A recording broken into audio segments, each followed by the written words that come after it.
them. Only the last tank saw them, and he began to shoot.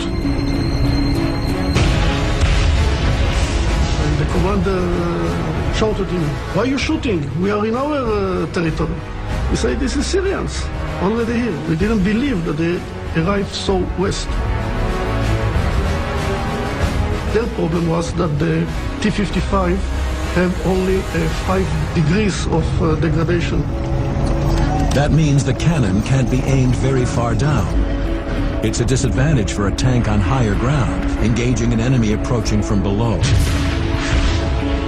Beyond that, the Israeli shot cows have a high degree of elevation, making it easier to hit targets above them. They had to expose themselves if they wanted to have enough degradation to shoot at us. So when they expose themselves, we shoot them.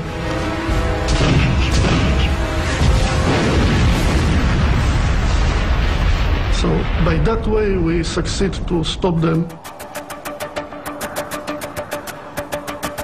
The real problem there was simply Syrian junior officers allow small Israeli forces to completely derail the one thing that might have actually secured victory for Syria, the drive to take the Jordan River bridges. Israeli reserves from the 39th Battalion stopped the Syrian 1st Armored Division at Bataya Road. But farther south, the Syrian offensive remains unopposed, as 40 tanks of the 132nd Mechanized Brigade advanced towards the small village of El Al. I received orders to ascend to El Al and seal up what is known as the El Al position. It's a position between 2 deep canyons, about 2 kilometers wide. He who possesses it and successfully holds the position controls all routes down to the Sea of Galilee. At around 9 o'clock, through my binoculars, I start to identify what we in the armored call masses of dust.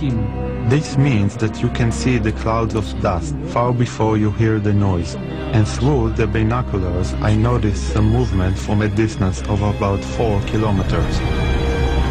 That movement in the distance is an entire brigade of Syrian tanks. Their mission is to occupy the western edge of the Golan Heights, overlooking the Sea of Galilee.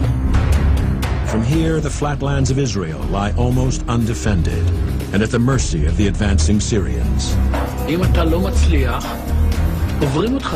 If they are successful and pass us, the Syrians will be at the Sea of Galilee, and I understand that a loss or even a retreat is not mine alone.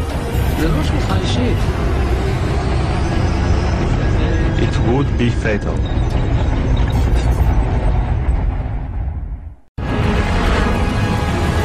October 7th, 1973. It is 20 hours into the Syrian attack on the Israeli-occupied Golan Heights. And in the rugged and rocky northern sector, 2 Israeli tank units struggle to hold off the Syrians. But in the flatter terrain of the southern Golan, masses of Syrian armor have rolled over the Israelis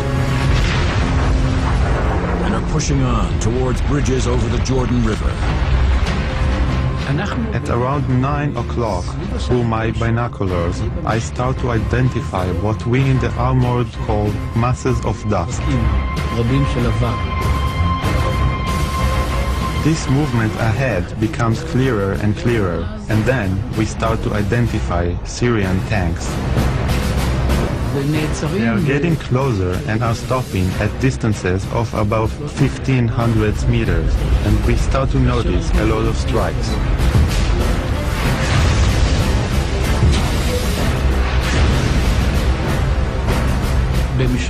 At the plateau of El Al, it's absolutely flat. It's as if they put the tanks on a billiard table and said, "Please, go ahead and play now." You can see huge distances. There is nowhere to hide. And the only thing that can save you is your own capability, your own skill, and to always be on the move.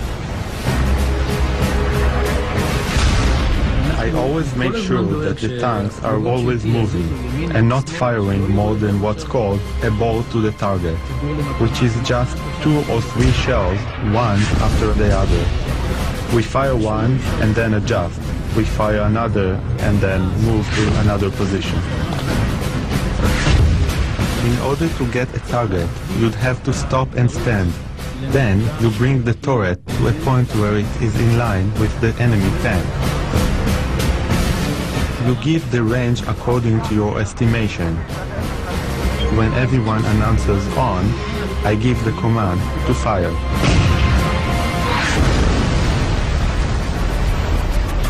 The Israelis, for their part, maneuvered constantly. They darted from firing position to firing position. Most Syrian armored units didn't maneuver at all. They simply drove straight at the Israelis. And so this is really the big difference between the Syrian and Israeli armies. Syrians, when they gain territory, they hang on to it to the death, which might be good, but is very bad if you need to maneuver. The simple fact is that the Syrian tankers are just no match for the Israeli counterparts. The Israelis have taken the best shots that Syria has to give, and they're now in a position with enough combat strength that they can begin to push back. So we started to move unit by unit, and I found myself alone in Ramtania. There was 2 hills, and I was in the cradle, you know, of the hills, overlooking Hoshnia village. I saw a regiment getting fueled or rearmed and so on. And I started to shoot at them.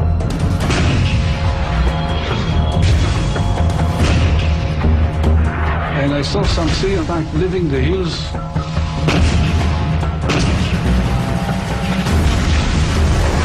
And I started to hit one by one because they were standing one next to the other, very, very close. The Syrian tanks are sitting ducks for the Israelis' high-explosive squash head, or Hesh round. On impact, they squash against the target and explode.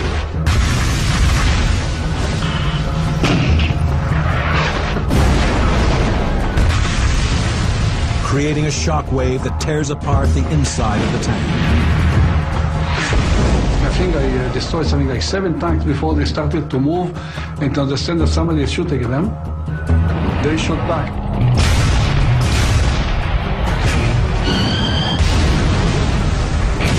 Our tank started to bend. As we evacuated from the tank, after a few meters we left the tank, our tank exploded.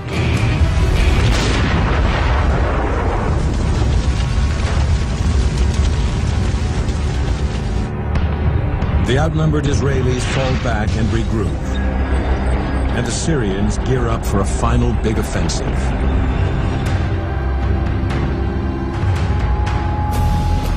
By late evening on the 8th of October, they've assembled an entire armored division, over 250 tanks in Hoshnia, a tiny hamlet in the South Golan, which is about to become ground zero in one of history's greatest tank battles.